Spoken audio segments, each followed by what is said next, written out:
I'm Midnight Agent Raw. And I'm Okame. We are the Super Media Bros podcast, and we are founding members of the Odd Pods Media Network.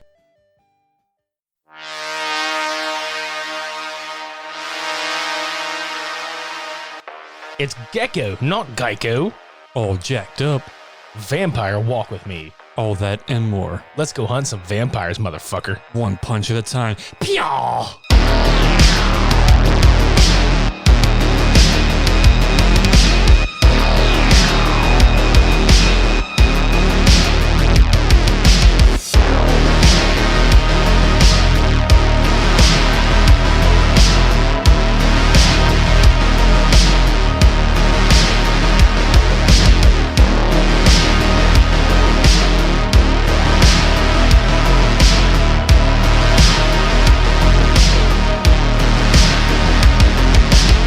What if Vince Offer came back and was like, hey, I've got a new product. It's not the slap chop, but it's the punch chop, and it's for hunting vampires. Mm-hmm. You're tired of putting effort into your crosses and your stakes into the hearts of vampires? Well, no more. You just put it on their chest and punch chop it. When there's a lot at stake and you need the job to be well done, get the punch chop. Easiest 1, 2, and 3. 1, 2, and 3. There you go. Welcome to the first installment of the Spooky Media Bros podcast for the month of October 2020. I'm Midnight Agent Raw. And I'm I'm Okame. After a month-long hiatus due to some fucked up weather, we're back and we're kicking it. Ready to punch chop our way back into everything. And the first thing we thought about was, let's go ahead and just take our vengeance out on some motherfucking vampires. With 2 films. Yeah, From Dusk Till Dawn and John Carpenter's Vampires. James Woods. I bet he got a lot of wood during that. He would need all the wood he can get at this point. John Carpenter was probably sitting there like, who the fuck am I going to cast for this? I need somebody. James Woods. You got wood, and you're going to need it. Your name strikes fear into the hearts of vampires, ironically. Ooh. A vampire. Ooh. A vampire. Ooh. A vampire. That was pretty much this movie. But anyway. Yeah, so in the other realm of competition is Robert Rodriguez's From Dusk Till Dawn. Let's get into it, shall we? This is probably, if not one of the best George Clooney acting I've ever seen in a film. Everybody loves fucking ER. I don't know why, but... Everybody loved Batman and Robin. I don't know why. Everybody loves Raymond. I don't know why. But we love George Clooney in this movie a whole hell of a lot. Because he was so convincing, dude. Yeah, he's not this stale kind of stereotype character that he normally portrays. He actually gives you the impression that he is a piece of shit, badass thief who's not afraid to do shit. No. That's necessary to get what he wants. Which it was interesting because for me, this was the first time I've seen both of these films. And this one's like, say no more. That's all you need to know. No, I was already expecting like, okay, what's going to happen here? And I was thoroughly surprised a little bit whenever he pops up with him and Quentin Tarantino's character. And they had hostages. It's like, they literally were telling the clerk, like, you were tipping them off. It's like, no, I wasn't tipping them off at all. It's like, yes, you were. And I think it was, what was his brother's name? Seth? Not Seth. Richie. Yeah. That's right. Because it's you. Yeah. He was so paranoid through this whole film, but mostly in the beginning of this scene when he was literally telling Seth, like, no, he was tipping him off. I know he was. It's Quentin Tarantino's character, Richie, is Seth, the brother, like you said. And the Gecko brothers are probably one of the coolest things that have come out of the Rodriguez-Tarantino repertoire, I should say. The world. Yeah. That sequence was great. You got Michael Parks, who plays the sheriff, and it's the same sheriff character from Kill Bill and Planet Terror. And like Tarantino and Robert Rodriguez love Michael Parks so much. So to see his character come in there, and he just gets fucking cap busted right in his damn head right from the jump. And you're like, okay, so I guess all these other movies he was in as this character take place before this. There's no way they don't now. He retires to every other town. And it's like, nah, I'm not dealing with this. So he goes to this town. And it's like, oh, shit. But anyway, so the movie starts out with them holding this store up. And on the news, the store clerk has been, hearing everything on the radio talking about the Gecko brothers, making an escape and they're heading towards Mexico. The sheriff wants to cut them off, but he gets killed and the store fucking blows up because at one point one of the coolest sequences is when George Clooney is like, all right, Richie, I want you to shoot those bottles out from behind him. He shoots all the alcohol. Seth takes a roll of toilet paper and just douses it with lighter fluid, lights that bitch and tosses it and just torches this guy. And it's so funny because there's a lot of comedic shit in here too. But what was interesting about that sequence was, you know how they have the stereotype of the bad guys or the badasses never look behind them with the explosions? Seth was like harping on Richie the entire time. It's like, you know, what did I tell you about doing this? Yeah, in the background. just fucking just. I told you not to do this. Yeah, but the guy was going to fucking rat us out, Seth. But what did I tell you? You said not to shoot him. I fucking shot him anyway. Like, you know, that's... And they're just having casual conversation while there's shit's blowing up behind them. And it's the comedic portion that is just the Midas touch for this film. But anyway, they drive off and then the opening credits kick in. I want to point a couple of things out before we go any further, though, because I will forget. Fucking Greg Nicotero worked on this for the makeup effects, and Robert Kurtzman did as well. And people out there know them more currently from The Walking Dead. But Greg Nicotero and Robert Kurtzman also did the makeup effects for vampires as well. So that's kind of a tie-in with these movies also. So here we are. Practical effects at work. Best. The best. Anyway, so Richie and Seth are fleeing to El Rey. That's where their goal is to go meet this dude in Mexico, Carlos, and get money and fucking retire and hide out in Mexico. So they get to this hotel and... This is really where the movie kicks in and where we meet all the characters we're going to have towards the end of the film. So you meet this former reverend or this former preacher played by Harvey Keitel named Jacob. And he is on a road trip to Mexico. Or I don't know if he's going to Mexico with them, but they're on a road trip in general. I think they're just traveling the country and they happen to be in the same place as them eventually. Yeah. And you have his son and daughter, Scott and Kate, which Kate is played by one of your favorite actresses. Juliette Lewis. Fuck yeah. Last on our showdown, I want to say in Christmas Vacation, because we had her in Natural Born Killers when we talked about that one. Right. Dude, it's so weird. Like, Harvey Keitel is one of those actors who, you know, it's cool to see him in different roles. Like, a lot of people that I know first found out about him with Little Nicky, where he was playing Satan, and that was fucking hilarious. Mm-hmm. But this, whenever I was younger, this was one of the first movies I saw him in. Long story short, they go to the hotel, and it's the same hotel that Seth and Richie wind up at. Which was funny because whenever Seth finally got a room, which was comedically done too, because this old guy at the reception table was like, "What do you fuck you want?" He's like, "I want a room, you old bastard." Yeah, you mean motherfucker. I want a room, you mean old bastard. So Seth gets back in the car and Richie's like, "Does it have cable?" No. Does it have the X-rated channels? What does it have? It has 4 walls and a bed, just what we fucking need. Right. And they have a hostage in the trunk of the car too. So they get her out and then they bring her inside, and she's from the bank they just robbed. So Seth goes to leave and like basically tells this chick, he's like, "If you fucking say or do anything, we're going to shoot your ass." So he leaves. Yeah. And Richie is just like, you want to come watch TV with me in the bed? Yeah.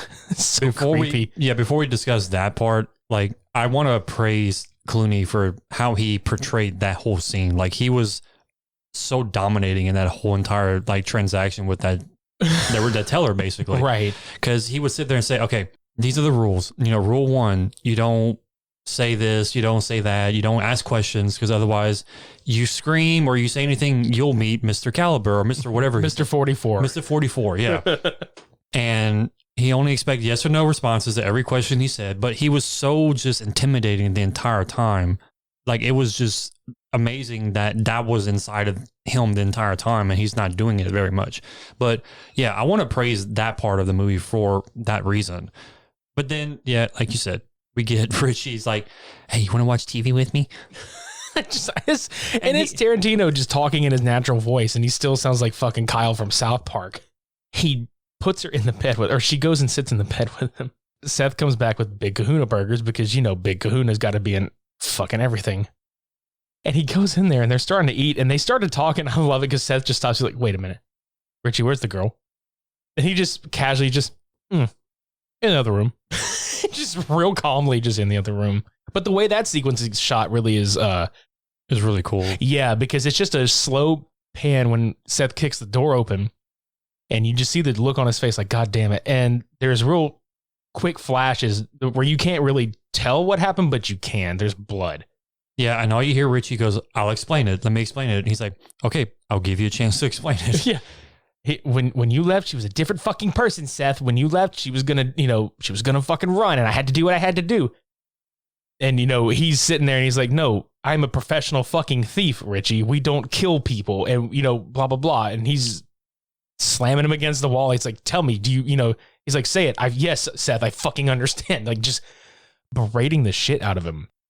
But even in that moment, he hugs him and he's like, look, when we get down, it's going to be nothing but, rice and beans and fucking women and tequila and, none of this shit's going to matter. So you get that dynamic that as fucked up as they are, they love each other because they're brothers and, they would fucking protect each other. Right. So a lot of shit that happens at this hotel and the drive to Mexico that they eventually go on really sets the stage for a lot of the shit, for the twist at the end of the film that happens. Because people that have seen this movie know it's a vampire film, but you don't, if you go into it clean and you don't hear about it, you get 2 bonus films for the price of one. You get like a good, like Tarantino heisty kind of film. And then the Rodriguez, like action supernatural film. Yes. And it's fucking cool. Mm-hmm. So like, to make a long story short, they run into Jacob and his kids because they pull the RV over to, sleep overnight. And I love this sequence so much. Richie goes next door. And he asks them for a bucket of ice because his bucket is missing. And we fucking died at this sequence because he fucking opens the door. And when Jacob goes to give him the ice bucket, he fucking turns around and just fucking, he gets punched right in the goddamn face, dude. And we were laughing because, like, what was that on your face? It was pain. Just fucking decks I'm going to punch your face in the face. Kate came in from swimming and Seth made her stop at the door, right?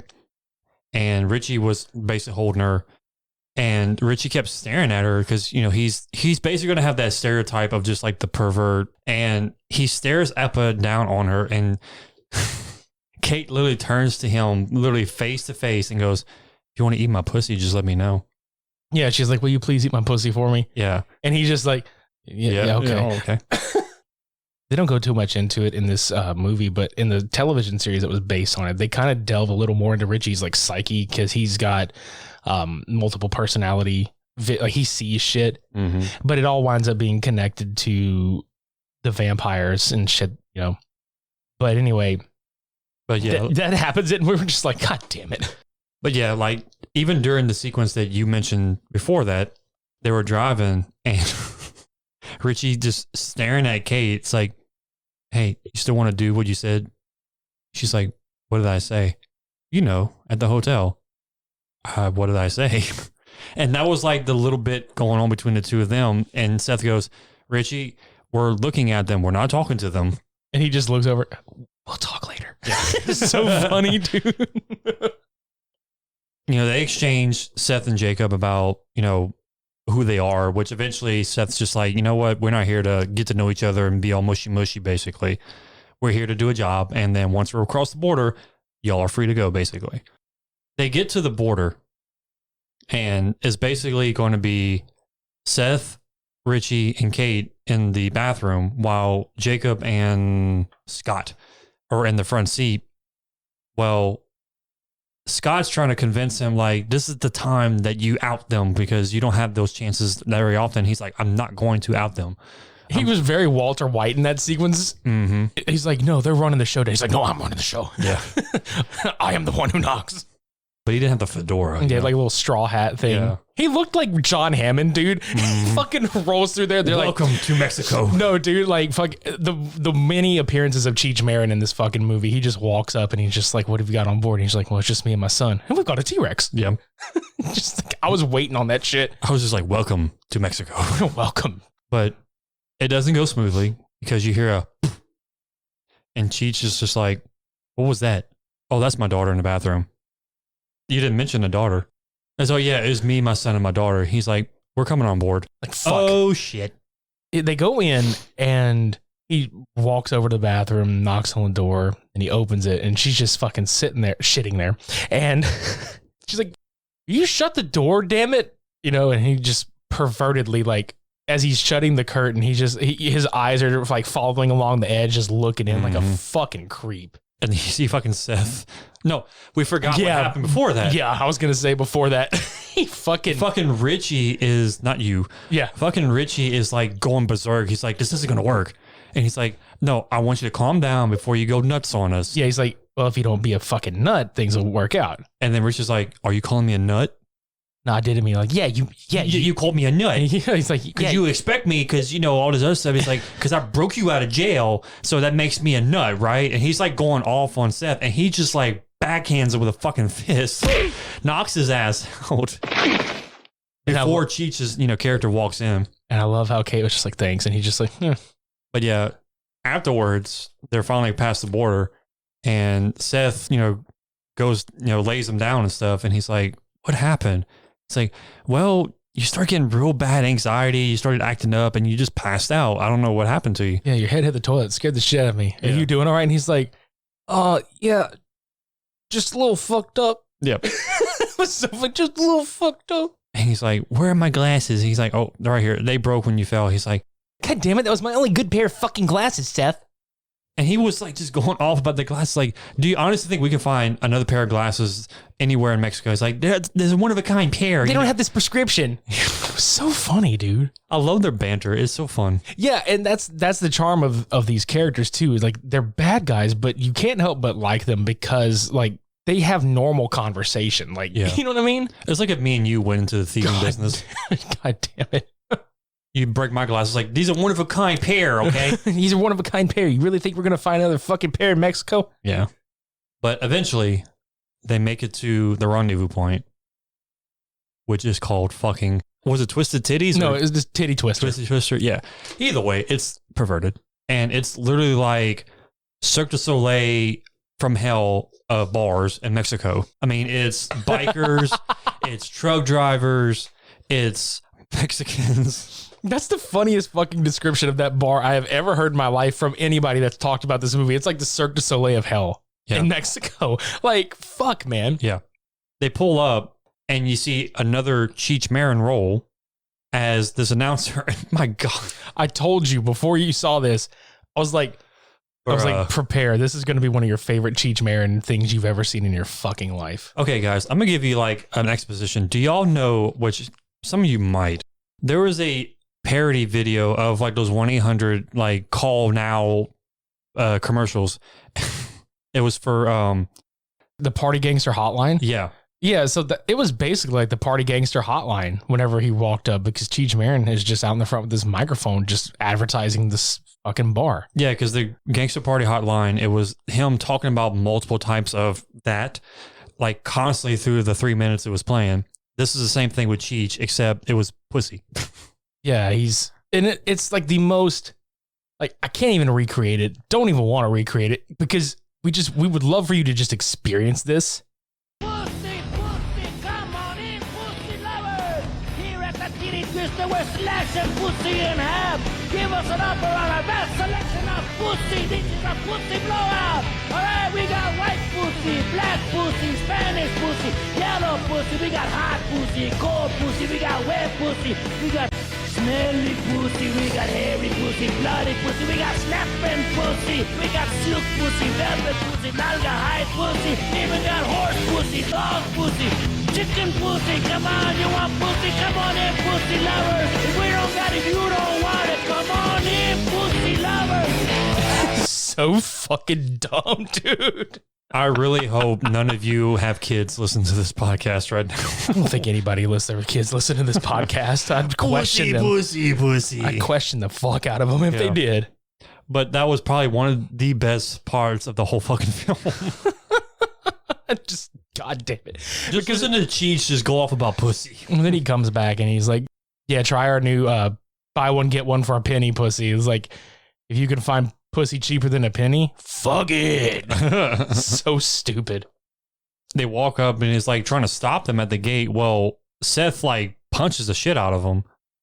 And then they walk in, and then Richie just like kicks them in the back, like from behind. It's like, yeah, like that, basically. Bitch. Yeah. Bitch. You like that, bitch? So when you walk in, it is pretty much just, like I said earlier, it's just women naked all around, minus, a little bit of cover up, and just bar patrons everywhere, the whole 9 yards times 1,000. And they walk up to the bar, and there's Danny Trejo. Good old Uncle Danny Trejo. What's up, motherfucker? As the fucking bartender. And he's looking at him, like, we don't serve you. It's like, only bikers and truck drivers here are welcome. Yeah, and Seth is about to get really like pissed because one of the dudes just walks up and puts his hand on him, and he's just like, get your fucking hand off of me. And the guy's like, oh, I'm going to count to 3. And he's like, no, I'm going to count. And they're about to have, big old fight. But that's when Jacob walks up and he's like, well, if you see I'm totally going to talk like it because he sounds like he's had vape smoke just poured down his throat at this point. He's just like, well, if you take a look outside, you're going to see a big recreational vehicle. That's my vehicle. And if you look, it takes a class 2 driver's license to drive this vehicle. So if you look at my license, you'll that this is my license and I drive it. Not literally like that, but the delivery of that scene, I think, is the only part where I'm like, oh, it felt really cringy, honestly. Yeah. But Danny was just like, welcome to the TD Twister. Yeah, may I take your order? Thank you, drive through. Like, I just picture him turning straight up into Beavis, like, yeah, thank you, drive through. But Seth is just like, yeah, bottle of tequila and 5 shot glasses coming right up. He's like, we got the best food in Mexico. I highly doubt that, but okay. At that point, I would highly expect him to punch him in the face for that. Right. Line. But dude, how well do you think the food would have been there? Like, honestly, like just honestly, as if we went there, I wouldn't even touch it. With the amount of bodily fluids and like unexpected surprises to happen, no. Right. Especially with what they're gonna serve. Mm-hmm. Like you said, like they're just gonna serve corpses. Yeah. Well, look at my special meat. Look at my vampire meat. What kind of meat? Rare. Very rare. Anyway, I mean, it's so rare we don't even find it anywhere else. Right. So anyway, they go sit down and they get a lap date, or they're taking shots, and Kate starts to drink. I think Scott has a couple of shots because Seth doesn't want to drink alone. Yeah, and then eventually Jacob takes a shot, basically as like a respect kind of thing, right? In a way. And then everybody stops for the main event. And I forgot her fucking name, but it's Selma Hayek's character. And oh my fucking God. Satanico Pandemonium. Yeah. She's the star attraction of the Titty Twister. And she is, God damn, dude. Like, you can't go wrong with her. Another interesting fact, we were talking about it during the movie. When she comes out, she has a big ass constrictor or boa constrictor. She has this large snake on her, basically doing the Britney Spears, ordeal. But before that happened. And before they filmed that, she had a big fear of snakes. So she figured out a way to overcome the fear for that scene because it was a good, I want to say 30 seconds she had that snake on top of her. And continuing on, she basically danced to the song of the punk rock or metal rock mariachi looking fucking Mexican rock band over there. Yeah, and they were doing some rockabilly kind of shit at first. And then all of a sudden they play this real Santana. Yeah, it's real sensual, tune. And it's fuck, dude. This band does it all. Yeah, they're really fucking good. Yeah. But yeah, she does her scene. She walks down tables and stuff. And she eventually gets to Richie, which, ironically enough, Rodriguez gave Tarantino this golden egg of an opportunity. Oh, yeah. Everybody knows Quentin Tarantino and his foot fetish. And this sequence where she's pouring the fucking whiskey down her leg and she's got her foot in his mouth. Yeah, and she's just getting toe sucked the entire time. Oh, yeah. And then I forgot this too. Earlier, whenever he had old girl come sit on the bed, he was like, take your shoes off. Yep. So... But that was his wet dream of that sequence right there. There is a little bit of an exposition up to this point that we forgot. In the very beginning, when they were there holding up the convenience store, Richie's hand got shot. I did forget about that. Okay. with a fucking like 40 cal or 40 something caliber like revolver, I think it was, like straight shot in his hand, right? Yeah, so he's all duct taped up and shit the whole time. And Chet came in complaining that he got the shit beat out of him with the gorilla dude that was trying to take down Seth earlier. And they got to their table and they started fucking brawling right there. Well, one of the guys had a fucking dagger and stabbed the same hand In the same fucking the spot. same fucking hole in Richie's hand, and he just sat there and was like, fuck, okay, I'm done with this shit. And they tear each other up, basically. Right. Well, this is where shit goes south, like more than it is now. Oh, yeah.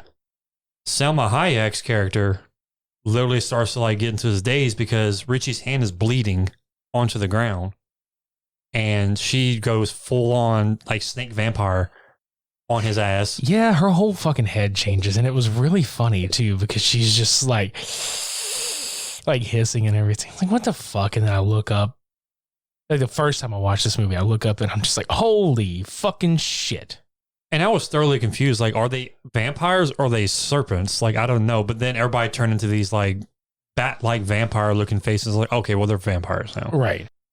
So now everybody is, it's a fucking vampire mosh pit to the point where even the band fucking completely changes. And dude, this was one of my favorite parts about this movie is Cody's reaction seeing this for the first time.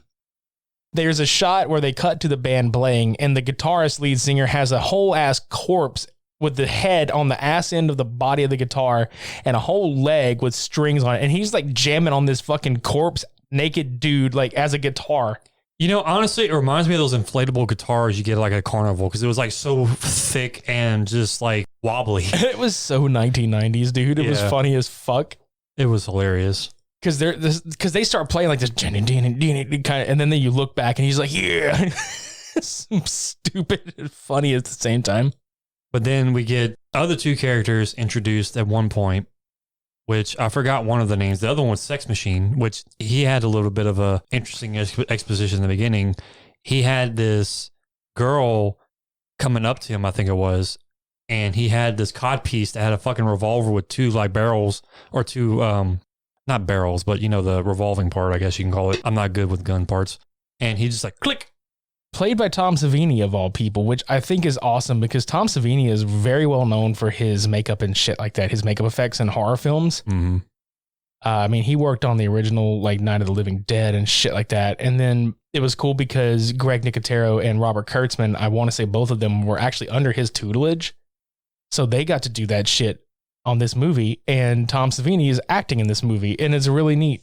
Mm-hmm. And Fred Williamson is the other guy. That's right. It's like if you've seen an action movie in the 80s, like this dude has been in it, and I think his name is Frost in this movie, and they kind of tag along and become minor main characters for the entirety of the bar sequence. They're badasses though. I was going to say, it's kind of like what you said earlier when you get two films in one, like they're the stars of this half of the film and the rest of the guys are the stars of the other half, the first half of the film. So it's kind of like, you know, they meet up and it's like this montage. But yeah, I mean, they're literally like slaying vampires left and right. And they eventually get to a setting point where they notice that Seth was trying to, you know, take care of Richie's body, but he came back. Yeah, because he gets bitten. So Santanica Pandemonium jumps and bites his fucking neck and just rips it out. And so he dies, but you kind of forget about, like, you don't forget about it, but, you know, there's no emphasis on it until all the vampires are kind of vanquished here. Then he turns. And it's a really sad moment, too, because I say it's a sad moment. Like, if you really like these characters a lot, because Seth just looks at him and he's like, here is the peace in death that I could not give you in life. And he fucking hammers a pool cue, like, right through his fucking heart. And then you're like, okay, well, it's over with. No. Here comes a shit ton of bats. And holy shit, it's like the Royal Rumble. Yeah. Like, if you ever watched WWE Royal Rumble and these motherfuckers are in the ring at the same time, here come the fucking bats. So eventually what happens is Jacob is bitten. Sex Machine's bitten. Yeah, Sex Machine gets bitten. And Fred Williamson gets bitten by Sex Machine, Frost. So there's 3 people that are bitten. Seth, Jacob, Kate, and Scott wind up barricading themselves in a loot room in the very back. And you find out that these people have been doing this for years. Mm-hmm. because there's a shit ton of freight from all the truck drivers that are, passing through in there. So they decide, hey, let's give it all we got, because finally Seth convinces Jacob to like put his nutsack back on and, be a mean motherfucking servant of God. I've been actually waiting to bring up this topic for a while. There's a moment in there where comedically, like they're putting like water in these fucking condoms and they're, turning it into holy water for like bombs. And, right. They're getting, Seth has this cool like drill or like a jackhammer with like a fucking stake on the end of it. And Kate's getting armed with like a crossbow. Here's what I have always thought about. Whenever you have a vampire movie and you've got a priest, why the fuck does the priest never bless the water inside of their own body, inside of people's bodies, so that you have holy water in you? So if those fuckers bite you, it kills them and it just negates you even turning. It's a smart concept right there, actually, if you think about it. Yeah. I've been waiting to talk about this for a while, and I wanted to wait till like right fucking now to say anything, because I'm like, God, why has this not been done yet? Especially if they do turn. I mean, they die instantly. Yes, exactly. And it would negate them turning you, so you're safe. Right. Hollywood, if you fucking use this, you owe us money. Yeah, big check. Big motherfucking movie check. Mm-hmm. So anyway, they bust out and fuck these motherfuckers up 9 ways to Sunday, and then we get good old Pastor Satan. Mm-hmm. Which... we get him, like, he has the most creative use of weapons. Like, he gets a bat and a fucking shotgun, pump action shotgun, and he crosses them like a cross. And what's funny is whenever he shows them, like the vampires, when he shows them that cross, they all like, oh no. Like, I would literally just expect anybody to just walk up to the vampire, cross their fingers like that, and like, oh no, we can't cross that. No. No. Get your fingers away from my face. Uncross your fingers. But yeah, he would literally shoot vampires by pulling the bat back as it popped. Like, he cocks it back and he pulls it back. So it's like, it's funny and creative in a way. Yeah, and the fact that they had the wherewithal to carve crosses into the tips of the bullets. Very smart. Very, very cool use of weapons in this. But anyway, like, long story short, he turns. Jacob bites Scott, which he made his kids promise to fucking shoot him the instant he turns. But Jacob turns and Scott hesitates and gets fucking bitten for it. Dumbass. He bites him, and then Scott just gets carried off by like 3 or 4 other vampires, and they're just holding him up in the air and they're feeding on him in every which way possible. And he's looking at his sister, and Kate's just like, I can't do it. He's like, kill me. I can't do it. Kill me. I can't do it. Kill me. Can't do it. Kill me. Fucking why? I can just imagine Richie in the background. He mouth killed me. Yeah, he comes back and he's like, that motherfucker mouthed the words, kill me. Why haven't we killed him yet? Yeah. But piece of shit. But eventually it's just going to be Seth and Kate at this point of the movie. And they're, up in arms against literally like 50 or 60 vampires. Well, the sunlight's starting to pop through the bullet holes in the actual bar. And they're like, wait, start shooting holes everywhere. And they literally start beaming light onto all the vampires. Well, out of nowhere, you hear a knock at the door and there's Carlos. Yeah, and it's Cheech Marin again. And the light like makes basically all of them explode. Yeah, oh my God. And this is probably one of the funniest fucking speeches in the movie too. So they go outside and Carlos is like, what the fuck was all that? And Seth is just like, of all the godforsaken places in this dirt hole, why did we have to meet here? And he's like, I passed by it a couple times, thought it'd be good. And he's like, no, because of you, that entire girl's fucking family is dead. My brother is dead. And he's like, well, were they psychos or something? He's like, no, Carlos, psychos do not explode when sunlight hits them, no matter how fucking crazy they are. Mm. I laughed my ass off at that fucking scene. He's like, have you been here before? It's like, well, I passed it a few times. And it's like typical Cheech Marin. It's not like a character, like it's not a Border Patrol guy. And it's not like an over-the-top character. He's just like, it's kind of a typical Cheech. Yeah, exactly. But so they agree to 25% of the loot to get into Mexico, which Richie had earlier was like, why can't we just, pay him 15%, because he thought they were getting ripped off him. Seth was just like, no, you're going to fucking lower the price for my brother, because he's dead. You can't make it up. No. But anyway, so they leave, and poor Kate, dude, I felt bad for her because she's got nothing left. She's got nowhere to fucking go. Mm-hmm. And she's like, you need some company. And he's just like, Kate, do you know what El Rey is? He's like, I might be a bastard, but I'm not a fucking bastard. Go home. Mm-hmm. throws her some money, leaves her with the RV, and it's basically like the end of the movie, except for like they pan out and you find out that the titty twister is actually at the top of a whole ass Aztec temple that has housed this clan of vampires for fucking centuries. Mm-hmm. And you see like all the 18-wheelers and the bikes of everybody from before just crash into this canyon around the temple. That's From Dusk Till Dawn. And honestly, I mean, you know, aside from this podcast, like, you know, putting these two films together to see which one's better than the other, it's still one of my favorite movies like ever.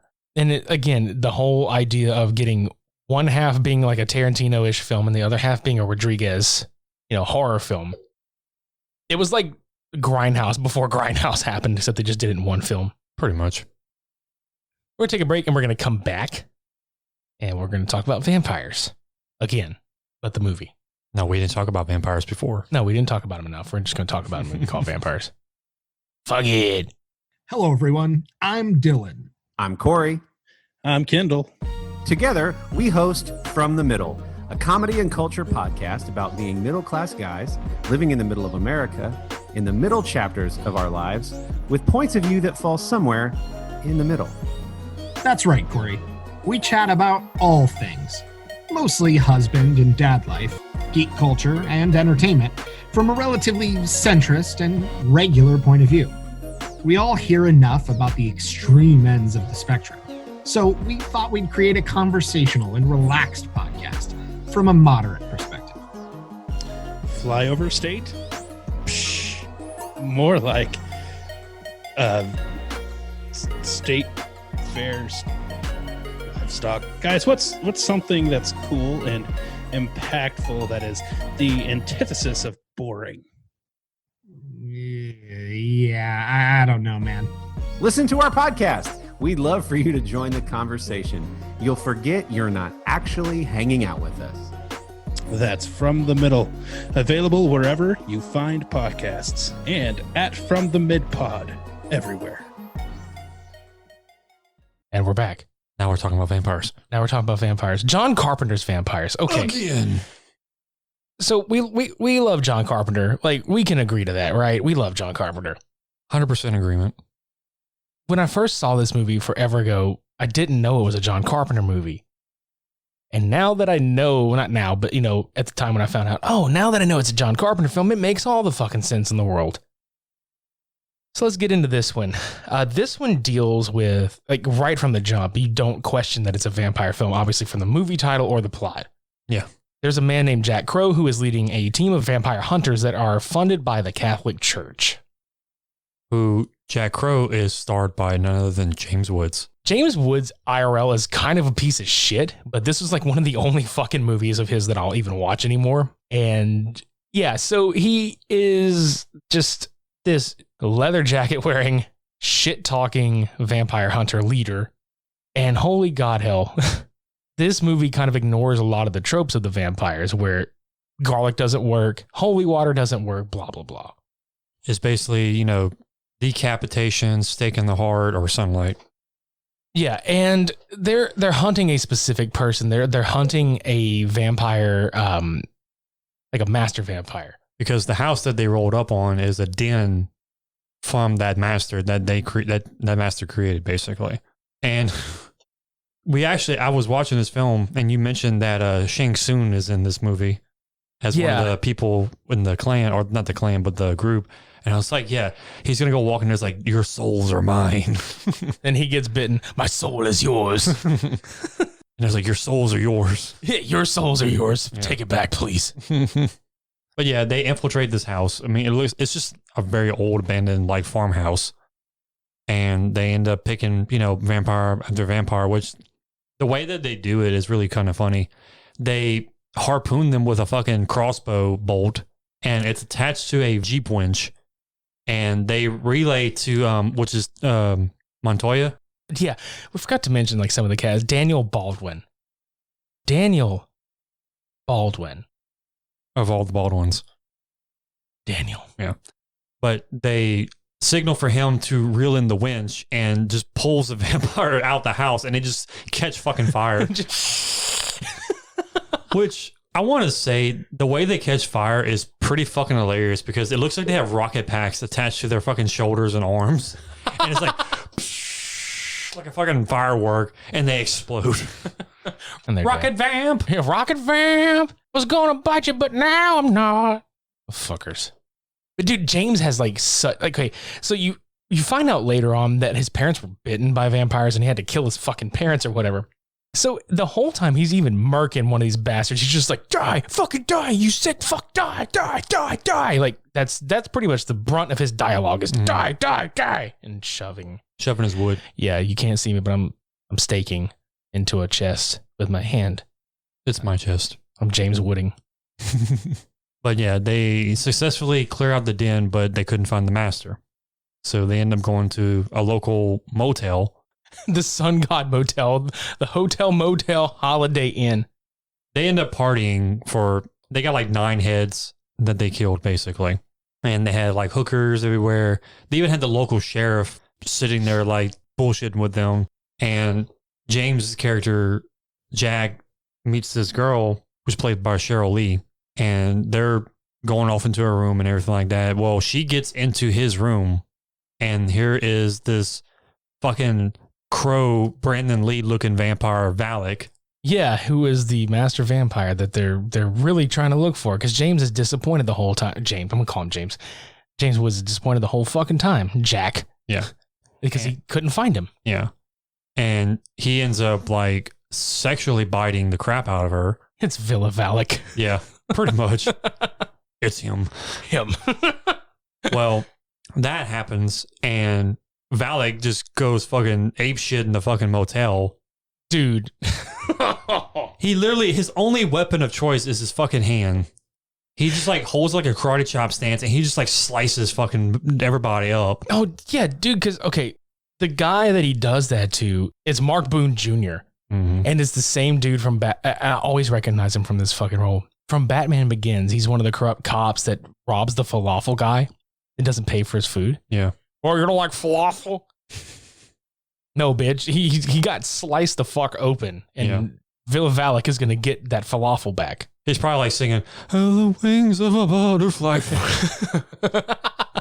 Or any other hymn song you can think of. Rip out the wings of falafel fries. He's like, ah. There needs to be a video of that. Just the soundtrack is like hymn songs to him just slicing everybody up. Oh, dude, yeah, because this whole sequence was like a fucking wreck. He's breaking necks, he's slicing, he's dicing, he's kicking, he's fucking, he's sucking, he's doing everything and under the sun, but not literally under the sun, under the sun god. He's basically Vince off with the slap chop. Dude, that is the slap chop. He just he slices that fucker clean. He says 1, 2, 3.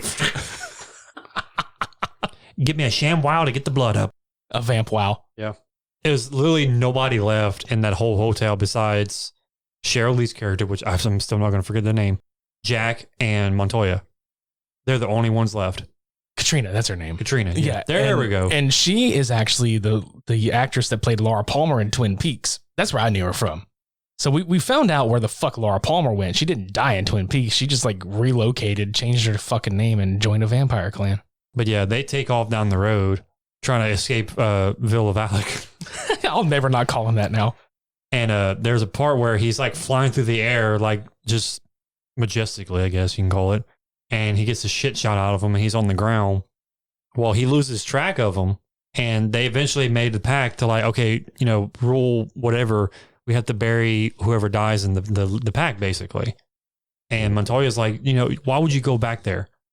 Well, they just harp on each other about it. Anyway, they go back in the morning, I think it was. And Jack starts to clean up the bodies of everybody that's dead by himself. Because Montoya is just like, I don't think we should be doing this. What if he comes back? What if it trails back to us? What do we do then? Well, they end up going to another hotel further on the way and takes Katrina with them. Yeah, because now that she's been bitten by the master vampire, she can be telepathically linked to him. So they'll be able to find him, through her visions and shit. That was like kind of the plan. Mm-hmm. Which apparently the plan changes constantly. Right. But I've got a legitimate question though. Yeah. So every time they bring up, whether it's Jack or Montoya that bring it up and they're just like rule number whatever, we never once get introduced to any of the rules that they come up with. Mm-mm. They're just, rule number 7. And I'm like, well, how many fucking rules are there? Yeah, I mean, is it only 7 or is it like 40 or is it like 100? Is there a fucking Bible of rules that you have to follow? Must be. Is Jack your Jesus? Is Jack Jesus? Jack Jesus. Anyway. Yeah, Jack like decapitates all the bodies and he throws the heads like further down the road. Funny enough. And he has to go report to the cardinal. I think it's a cardinal. Yeah, it looked funny when he was dumping the heads though, because it looks like he didn't even drive very far from the hotel. He was just like, I'm going to walk across the street. Yeah. Because in the news report, it's like, and they found the heads of the bodies a mile away from the scene. He didn't even make an effort. Like, why wouldn't you drive with those heads to a different fucking town, dump them on the way, and go? Yeah. James, you dumb motherfucker. But yeah, so he has to report to his leader, which is a cardinal, and they try and figure out who the fuck this vampire is, and they end up finding out that he is the master of all masters. Because this guy's been around for like 600 years. Yeah, he was accidentally created by the fucking Catholic Church in some kind of like reverse exorcism or some shit. Yep. And now they got to figure out how to take him out, which they're trying to figure out, why he's here. What is he doing here? Because he was in somewhere in Europe, I think it was. Right. And one of the subplots is that Jack wants to fucking personally find him because Valak knew his name. So he's like, somebody set us up. Yeah, and he keeps asking like, who is he? Why does he know our names? He's like, I'm not sure. But he ends up getting another priest. And I forget his name, but he looks Father Adam. Father Adam, yes. Because he reminds me of a Billy Ray Cyrus from the 90s. Actually, no, he's kind of like a newer Billy Ray because he has the hair, not so much of a mullet. And he's got the beard. Yeah. He's got a sweet beard. Yeah. And they end up driving back to the hotel that Montoya was at, chit-chatting about, what's going to happen from now on about finding this guy. And I think Jack gets pissed off to the point where he's tired of like chit-chatting. And he's literally like throwing him out the van onto the side of the road and like just threatening to beat the shit out of him, basically. Right, because he thinks he set him up too. Like he's so he's paranoid. He's paranoid as fuck about this whole thing, which I mean, I would be too. I mean, yeah, if a vampire master knows your name and you never met this fucker before, like what the hell's going on? But at the hotel, Montoya strips down Katrina and ties her to the fucking bed, which heaven forbid, man, give me that. Oof. But he ends up trying to like talk to her and she screams and he's like, no, look, if you scream again, I'm going to twist your fucking neck. And the way he says it, he's like, you make another noise and geek. And I'm like, the fuck is geek? That's the sound effect it makes when you crack someone's neck. I've had a neck injury. That's not the fucking sound that it makes. It's more like, ouch. Fuck.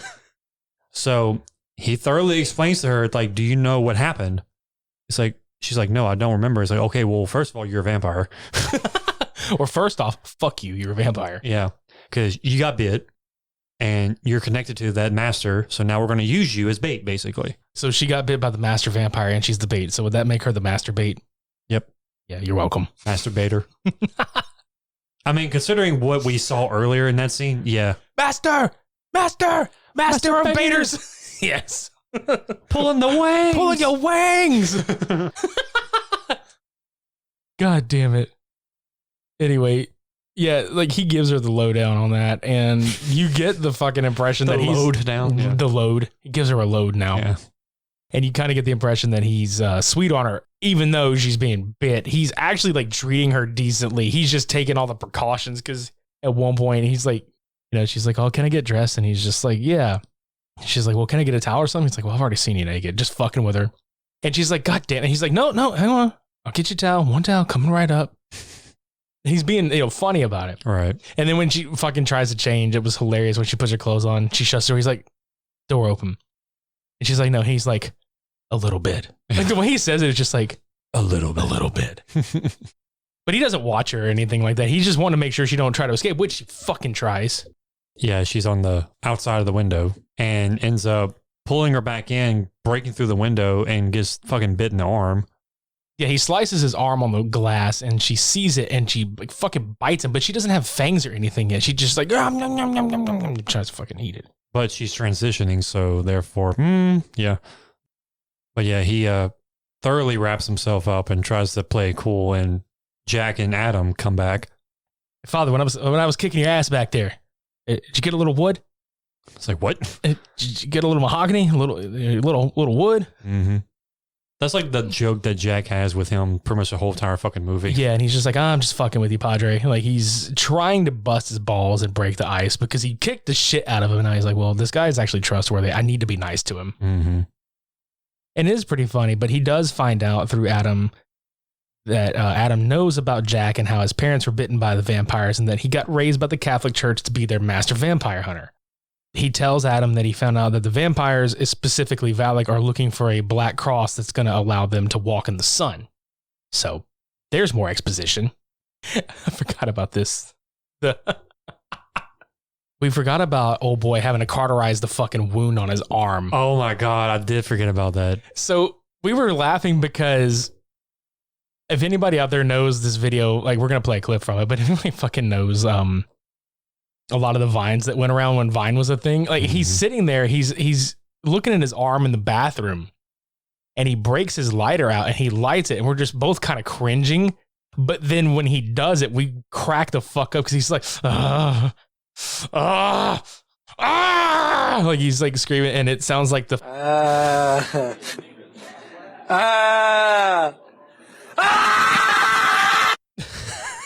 That's exactly what he fucking sounds like. Which again needs to be made a thing.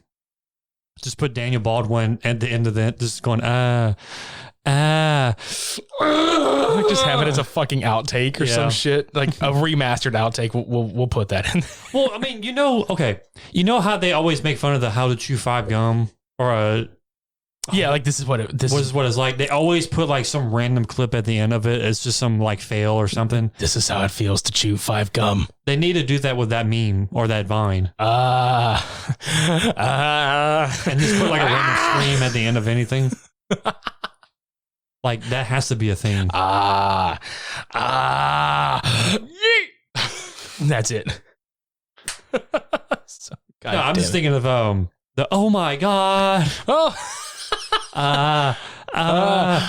my God! Fucking Troll 2. There's so many possibilities with this. But yeah, that happened. And we get to them all recollecting in the motel, Holiday Inn. Jack is like, you got bit? No, I fell through a window. Oh, okay. Stupid dialogue. There's something you want to talk to me about? Nothing that you'd like to hear. Pats him on the fucking arm and walks off. Okay, so they get Katrina to do her vision bullshit, and she sees this priest just get fucking sliced and diced, but not before he shows Valak a spot on the map. And they're trying to figure out, well, what the fuck is this spot on the map? Turns out that this is the location of the Black Cross because he was the only Padre that knew the location. Right. That's where Father Adam is just like, hey, we gotta roll down there, motherfucker. We gotta roll down to San Miguel and, kill some motherfucking vampires. Mm-hmm. And not just a nest this time, but Valak has recruited like 7 other master vampires for his little group. Which was really cool how they did it because they all came out of the ground like zombies and they were just dirty as hell, but they look intimidating at the same time. And like you said, just 7 masters along with the master walking to this old church. Oh, yeah, and they slaughter all those monks that are out there, dude. I mean, they fucked them up 9 Ways of Sunday. Yep. And then Valak finally gets a hold of the cross. Fucking one part when they're going there, though. I forgot about it. When Montoya, because they're taking separate vehicles. So, like, Montoya is driving their Jeep and Katrina's riding shotgun. And she has another vision of this happening. And she's like, stop the car. I got a shit. She doesn't really say it, but I swear to God, like the way that she's like, stop the car. He's like, what the fuck? She has to like jump out and take a massive shit. Like her stomach's all torn up. I got a shit. Stop the car. Well, yeah, she eats human food and she's like, it's like diuretic to her. And she's shitting blood. She's shitting blood. And you just see Montoya underneath her. Jesus fucking Christ. It's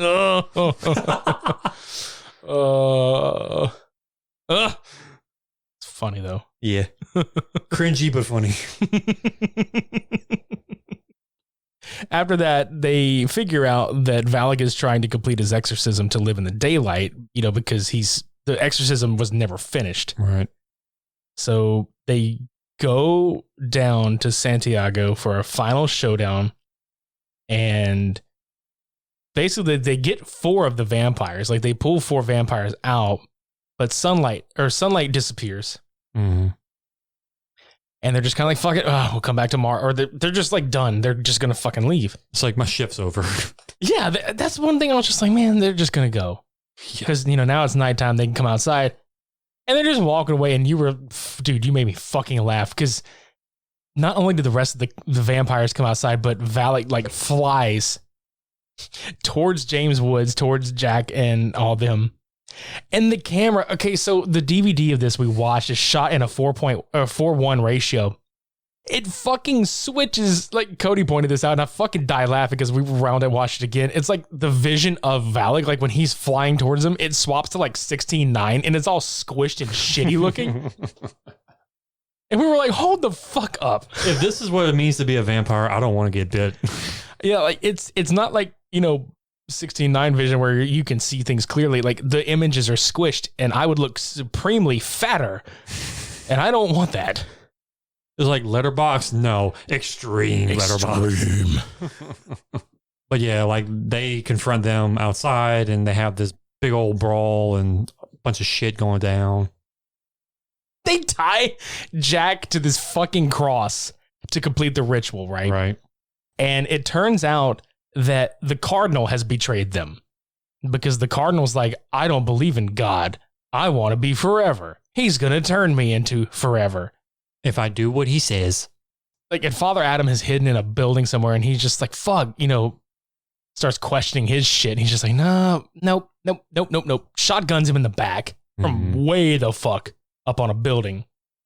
And so now he's like, haha, you're fucked. You can't finish the exorcism. And then Valak is like, oh, really? He's going to go light James Woods on fire on this fucking cross. Meanwhile, Montoya has driven off with Katrina. She bites him. He cauterizes his wound again with a fucking machine gun. She has made her way back to the village. And we're like, oh man, maybe he's going to fucking die. We kind of forget about him. This is another scene where you and I were just dying fucking laughing, because he rolls in, he shoots one of the fucking arrows into this cross with his little Jeep shit, speeds away, and rips the fucking cross down with Jack crucified. He's strapped to this motherfucker. And dude, it's in slow motion.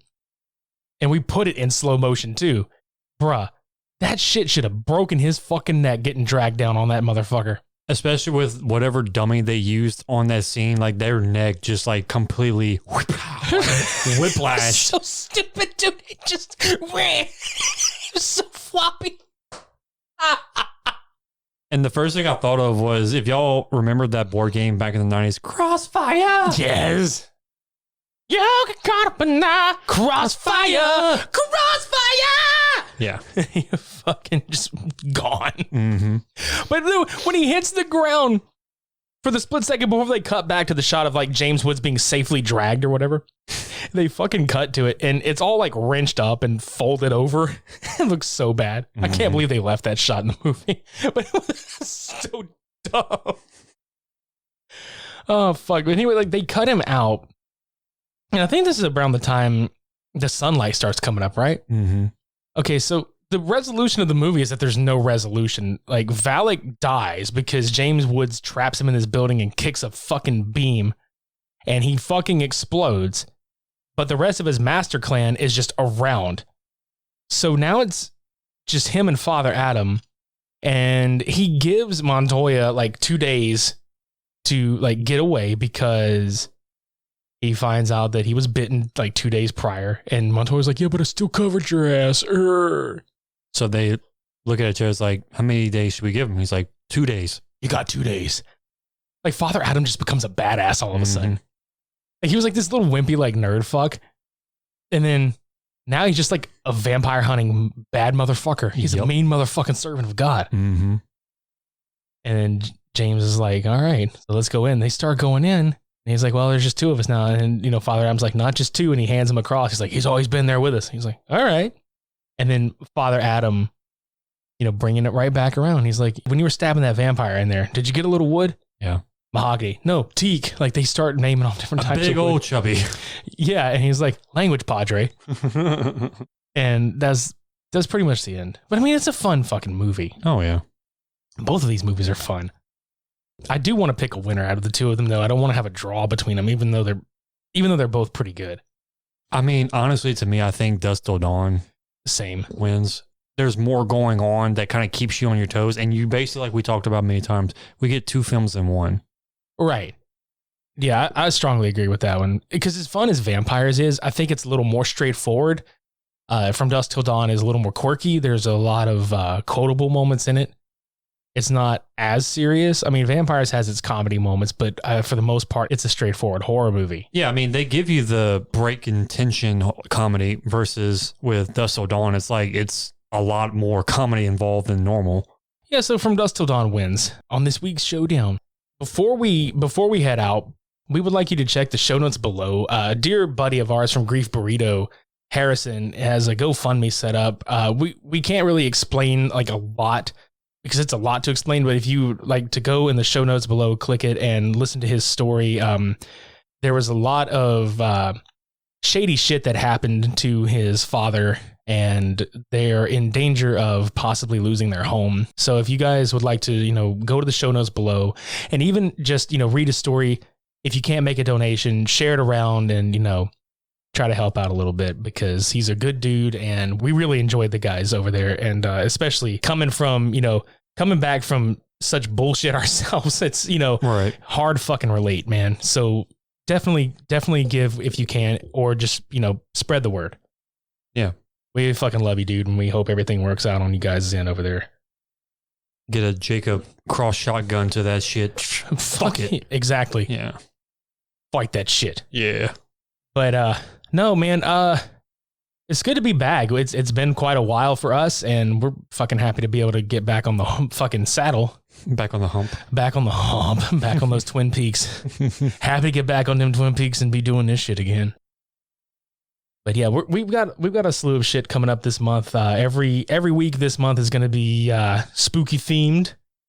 Got a couple of other Cult Cinema Showdowns, a couple of other episodes we're going to be doing. But yeah, it's nice to be doing this shit again. Definitely. You know the routine because we've forgotten the routine. Yeah, just listen to prior episodes. You'll know the routine. Exactly. We have social media stuff. Yeah, we have coffee. Well, we're drinking coffee. Yeah, we were. Yeah. We have coffee.com if you would like to donate to us, just in general. We have our merch. Yes, go buy a fucking t-shirt. Go buy a hoodie. It's hoodie season, y'all. We still have masks, don't we? Yes, we do. Go get a mask. Go get a fucking mask, man. Get a mask. It's actually starting to cool down a little bit down here, so you might want to get like a long sleeve. Yeah. Get a hoodie. Get a long sleeve. Get whatever the fuck you want. Yeah. Deck us on your body. Deck your balls with us before the season. Mm-hmm. Or get spooky. Depending on response to this, we might, do like next year, we may do some Spooky Media Bros merch just exclusively for October, which would be a lot of fun. Oh, yeah.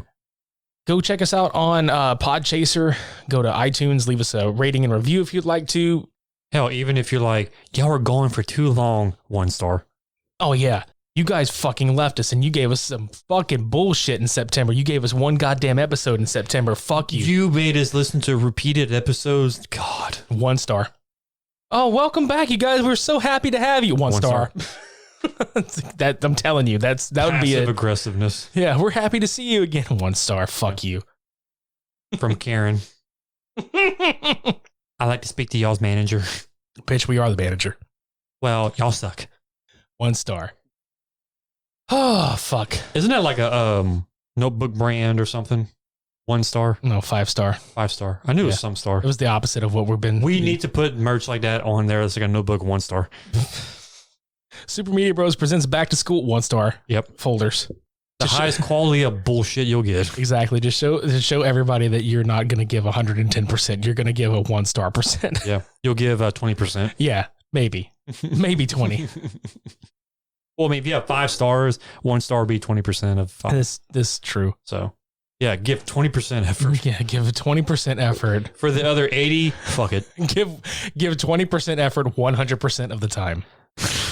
That'd be the greatest fucking slogan for that shit. What was that quote from Anchorman? Like 95% of the time, it works every time, or something like that. Or something like that. And Ron's like, that doesn't make sense. 95% of the time, it works 100% of the time.